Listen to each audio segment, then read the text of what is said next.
C.L. Barber, looking at American civil rights. Today we're going to be looking at the role of President Kennedy in civil rights.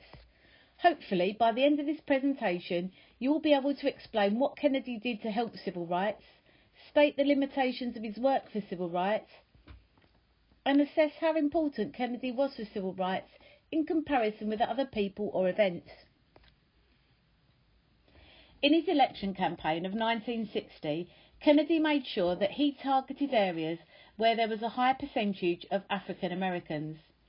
It was a very close election and Kennedy only just won by 112,827 votes out of a total of 68 million votes cast. This meant that the vote from those African Americans who had been able to vote had been crucial. There were still many who had been unable to vote due to literacy tests, the grandfather clause, the poll tax and white supremacist intimidation, as well as loopholes in state laws. In his inauguration speech, Kennedy spoke of a new frontier. One part of this new frontier was to win equality for black Americans. However, he had to be cautious and clever because of the opposition from Dixiecrats and white supremacists across America. Kennedy was aware that he also had to accept Martin Luther King and his methods if he wanted to maintain the support of the African American population. In 1963, during the Birmingham riots, Robert Kennedy echoed his brother's views when he said, "If King loses, worse leaders are going to take his place." Kennedy and his brother were vital in getting Martin Luther King out of jail in Birmingham, as well as Atlanta in October 1960 during the Greensboro sit-ins. Both of these gained Kennedy a great deal of support from civil rights campaigners and supporters. Here we have a source, which is a letter from Roy Wilkins, leader of the NAACP, to President John F. Kennedy in January 1961. Dear Mr. President, Mrs. Wilkins and I were thrilled to be amongst those who witnessed in person your inauguration as the 35th President of the United States last Friday. The snow and the cold meant nothing at all after you began your memorable inaugural address. Please accept our congratulations and our prayers for the accomplishment of all you envision for the good of our country and for the peace of the world. This clearly shows that the leaders of the civil rights campaign were happy with the choice of president. They clearly thought that Kennedy would bring civil rights forward and benefit their cause. They are also encouraging him to make good his promises as they talk about him accomplishing all he spoke of. This is a speech by President Kennedy after the University of Alabama was desegregated in 1963. It is as old as the scriptures and is as clear as the American Constitution. The heart of the question is whether all Americans are to be afforded equal rights and equal opportunities, whether we are going to treat our fellow Americans as we want to be treated. If an American, because his skin is dark, cannot eat lunch in a restaurant open to the public, if he cannot send his children to the best school available, if he cannot vote for the public officials who represent him, if, in short, he cannot enjoy the full and free life which all of us want, then who among us would be content to have the colour of his skin changed and stand in his place? Who among us would then be content with the counsels of patience and delay? So Kennedy did some things to help civil rights. He appointed 5 black federal judges, including Thurgood Marshall. Marshall was a leading civil rights activist. This would have had a huge impact on the civil rights campaign and shown that black African Americans could be role models and achieve high positions of power. Kennedy also appointed his brother Robert as the Attorney General. This meant that law courts could be used to ensure that the civil rights laws were not circumvented.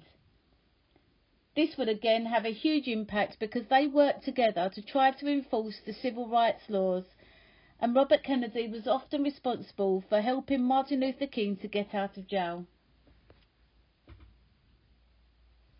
He appointed African Americans to his administration, such as Carl Rowan, who was Deputy Assistant Secretary of State, Robert Weaver, Director of the Housing and Home Finance Agency, Mercer Cook, the Ambassador to Norway, and George Weaver, Assistant Secretary of Labour. Although these are only a few positions, it just shows that people of African descent who live in America can reach the highest levels within the administration. He also threatened legal action against the state of Louisiana for refusing to fund schools if they were desegregated, showing that he's determined to use the power of the government to make sure that desegregation occurs in schools where previously it hadn't. He sent 23,000 government troops to ensure that just one African American student, James Meredith, could study at the University of Mississippi. This again would help desegregate one of the most racist universities in America, and it also showed that he was determined to make sure that everyone could reach the highest standards. Kennedy threatened to evict the Washington Redskins football team from their stadium, which was funded by the federal government, unless they agreed to hire African American players.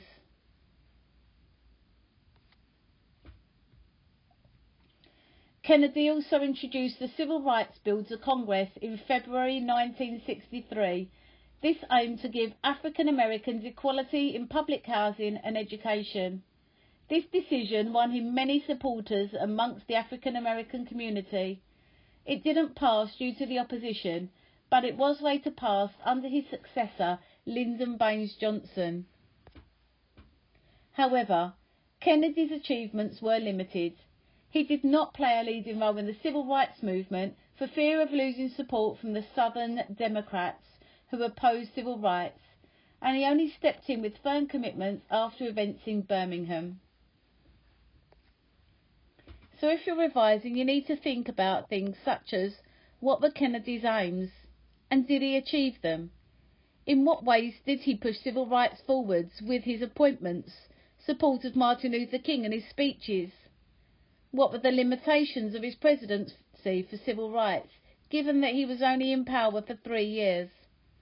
How much progress was made with civil rights during his presidency?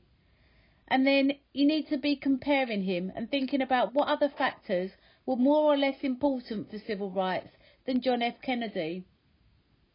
In this instance, you can think about actual events such as the March on Washington, the Birmingham campaign, the Greensboro sit-ins, or you can think of other people such as Martin Luther King or other civil rights leaders and groups and organisations. The type of question that you might be asked could be, Kennedy is the most important reason for progress in civil rights up to 1963. How far do you agree? You will then be given a couple of points that you could include but don't need to in your answer. You will obviously need to include President Kennedy, but it also says the March on Washington.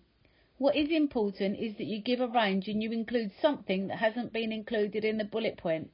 So that could also be the Birmingham campaign, or it could be the Greensboro sit-ins or the Freedom Rides, or alternatively the role of Martin Luther King, the SCLC, the NAACP.